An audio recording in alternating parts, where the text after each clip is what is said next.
All right, breaking news now. The National Hurricane Center has just released brand new information on Hurricane Helene. Let's get to senior meteorologist Scott Withers for the very latest update. Scotty, floor is yours. Yeah, we knew this was going to happen, guys. It is intensifying. Speed now up to 100 miles per hour sustained, and that is going to continue building because it's just moving across some really warm waters. The track really hasn't changed that much. You can see it there spinning in the southern Gulf of Mexico. You can see the eye really well developed. As this gets bigger, that's going to get even more developed, and it is sending a lot of rain. Look here, it's sending already. The outer bands are moving through the southeast. Look, Alabama, all of Georgia, South Carolina, up into North Carolina and Tennessee. As that moves up into the storm moves tonight into tomorrow, really going to get up here even further. Kentucky, Tennessee, Virginia, you're going to get a lot of rain from this. There we go, Category 2 right there. Not a lot of time left. We're talking about 12 hours till landfall. By this afternoon, it's going to be 115, Category 3. Then it's going to make landfall right there just south of Tallahassee in the Big Bend.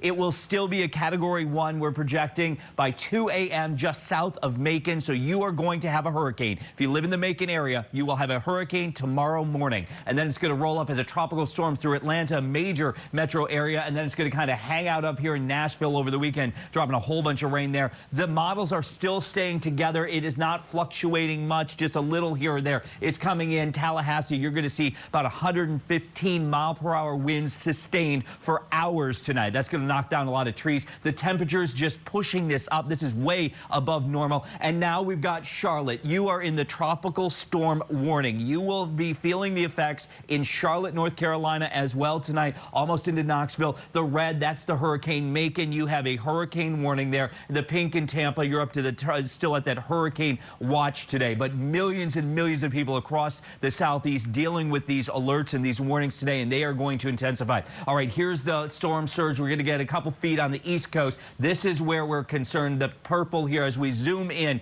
from about here on the Gulf Big Bend all the way around to the Swanee River. We're going to see 15 to 20 feet. I didn't say that incorrectly. 15 to 20 feet of storm surge. That is not survivable. You must leave. You must take your family. You must take your pets. You must leave now. You cannot ride this out. This will inundate that entire coastal region, and this keeps just expanding the flood threat. We've seen it all day long across Florida up into Georgia, but now almost all of North Carolina, half of Virginia, West Virginia are in it, almost all of Tennessee is now in it, and now we're seeing the flooding alerts now for parts of Arkansas and parts of Missouri. This is going to continue, and we should say all of Alabama, you're in this as well. Look at this. This is the extreme area where it comes ashore all the way up to Albany, Georgia there, and then in the North Shore, just outside the Atlanta suburbs. Really, this is a 285 here. From there all the way up past Asheville now, we're going to have extreme flash flooding today into tomorrow,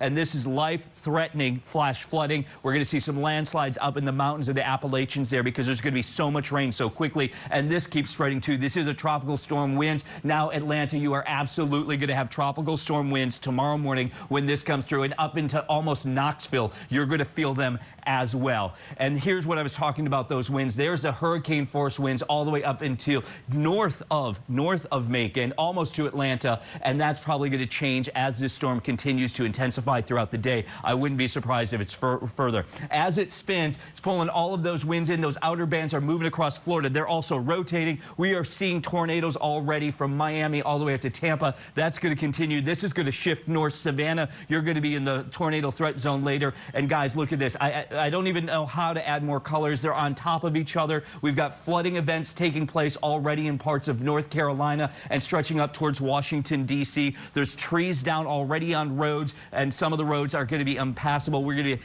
kind of monitor those throughout the day. But this, if you live in anywhere in this region of the southeastern United States, you must finish your preparations. Now, if you're in Florida and you're in that Big Bend, you need to leave now.